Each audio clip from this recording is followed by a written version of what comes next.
Hello student, I am Rohit from right direction classes. Student, आज मैं आपको एक्सप्लेन करने वाला हूँ यहाँ पर। जैसे कि आपको पता है, दिल्ली में एक बीमारी है जो बहुत ज़्यादा फैल रही है, जो कि आइज़ से रिलेटेड है, जिसे हम आई फ्लूज़ या पिंक आइज़ भी बोलते हैं।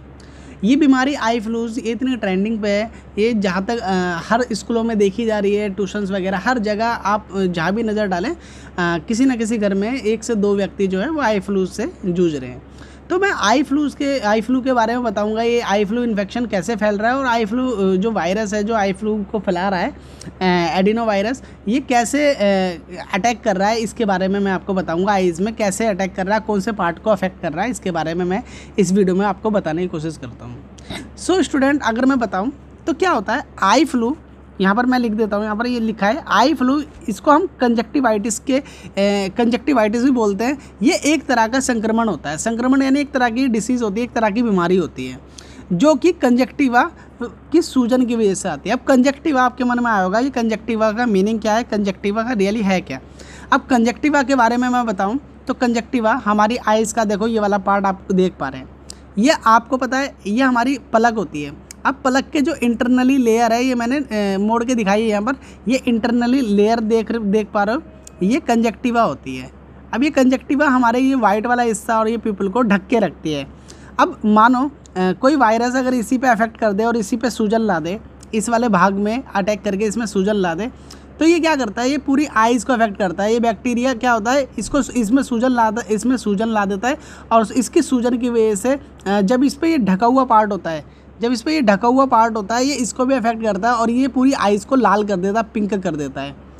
तो ये कंजक्टिवा होता है। तो ये वायरस क्या होता है, ये वायरस कंजक्टिवा पे अटैक करता है और उस पर सूजन ला देता है। तो कंजक्टिवा मैंने बता दिया, कंजक्टिवा एक तरह की लेयर होती है और जो सफ़ेद हिस्से को पलकों के अंदर की लेयर कवर करती है ये, ठीक है। अब क्या होता है, बरसात के मौसम में, अब तुम्हें मैंने बताया कि दिल्ली में बाढ़ आई है, हर जगह बाढ़ आई है, तो एक नहीं अलग अलग प्रकार के बैक्टीरिया वायरस जन्म ले रहे हैं। अब इनमें से भी एक वायरस ये भी है, एडिनो वायरस, और बैक्टीरिया भी होते हैं। ये क्या करते हैं, बरसात के मौसम में जन्म लेते हैं और बहुत बुरी तरीके से अब ये फैल रहे हैं। पता है क्या हो रहा है इसमें, अगर देखो मैं टीचिंग करता हूँ तो मेरे को ना देखने को मिल रहे हैं, हर जगह केस देखने को मिल रहे हैं। ट्यूशन में मैं रोज़ देखता हूँ, हर रोज़ 2 से 4 बच्चे छुट्टी कर रहे हैं। क्यों छुट्टी कर रहे हैं, इसका रीज़न यही है, आई फ्लू हो रहा है। अब आई फ्लू बहुत तेज़ी से दिल्ली में फैल रहा है। तो ये दिल्ली में एक बीमारी ये जो है ट्रेंडिंग पे है। तो अगर मैं आपको और बताऊँ आई फ्लू के बारे में, तो आई फ्लू को मैंने ऑलरेडी आपको बताया, आई फ्लू को पिंक आइज़ भी बोलते हैं, है ना। इसमें आई पिंक कलर की हो जाती है, इसी वजह से इसको पिंक आई बोला जाता है। अब इसके लक्षण क्या होते हैं, हम कैसे बताएं कि आई फ्लू के लक्षण हमें कैसे पहचानें कि हमें आई फ्लू हुआ है या नहीं हुआ है। तो आई फ्लू का लक्षण क्या है, आँखों का लाल होना। सबसे पहली चीज़, आँखों का लाल होना या पिंक होना, ये हमारे लिए एक संकेत होता है कि ये आई फ्लू हो सकता है। दूसरी ओर आँखों में सूजन होना या खुजली या जलन होना। आँखों में अगर आपकी आँखें सूजी हुई होंगी, है ना, या आपकी आँखों में लगातार खुजली या जलन हो रही है, तो भी हम पहचान सकते हैं कि ये आई फ्लू का एक हमें संकेत है कि ये आई फ्लू हो सकता है। अब क्या, लाइट में परेशान होना, जब भी आपके तेज़ लाइट में अगर आप होंगे, जैसे बल्ब वगैरह जल रहा है और हाई वोल्ट का बल्ब होता है, तो आपको परेशानी हो सकती है, आपकी आँखों में जलन महसूस हो सकती है। तो ये भी आई फ्लू का एक पहचान है कि आई फ्लू हुआ है।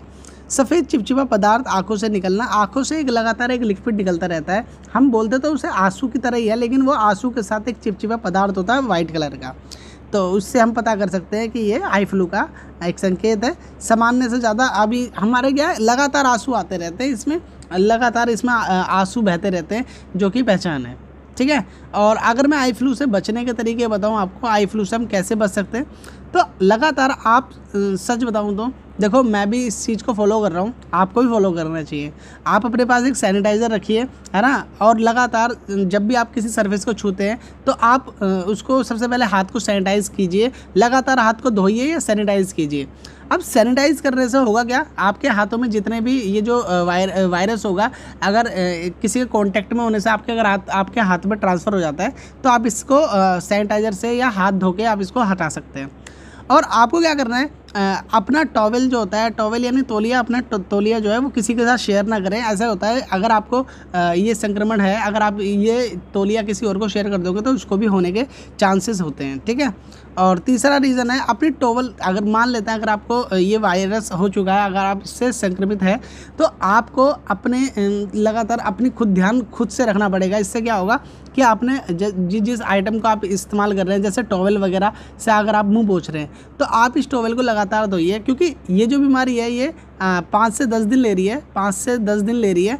अब 5 से 10 दिन में ये एक नॉर्मल डेज है जिसमें ठीक हो रही है, किसी की 5 डेज़ में भी ठीक हो रही है।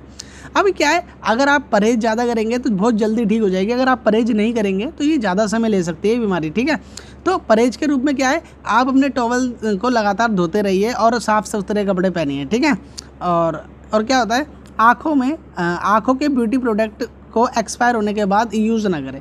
अब क्या होता है, बहुत से लोग क्या करते हैं आँखों में, पहली बात तो जब आइज़ वगैरह आ रखी होती है या ये पिंक आइज़ हो रखी होती है तो आपको कोई भी प्रोडक्ट इस्तेमाल नहीं करना है। और अगर आपकी आइज़ ठीक भी हो तो भी आप जो एक्सपायर प्रोडक्ट होता है उसका इस्तेमाल ना करें। ये जो बीमारियां हैं इसमें देखो, जो संक्रमित बीमारियां हैं उसमें ना बहुत ज़्यादा परहेज करना पड़ता है, वरना ये फैलने में ज़्यादा समय नहीं लेती है। अब कंजक्टिवाइटिस संक्रमण बीमारी है जिसके लिए इसलिए आई फ्लू किसी और को करीब जाने से बचें। अगर आपको इस बीमारी से अगर आप संक्रमित हो गए तो आप किसी भी क्राउडी एरिया में मत जाओ, है ना, क्योंकि देखो हम जिम्मेवार होंगे अगर हमारी वजह से किसी और को ये बीमारी फैलती है तो इसकी जिम्मेवार हम खुद होते हैं। तो होप कि आपको ये वीडियो समझ आई होगी। अगर आपको वीडियो समझ आए तो वीडियो को लाइक कीजिए, शेयर कीजिए, सब्सक्राइब कीजिए, और ऐसी बहुत सारी चीज़ों के बारे में मैं आपको बताता रहूँगा, इसीलिए आप इस वीडियो को लाइक शेयर सब्सक्राइब कर सकते हैं।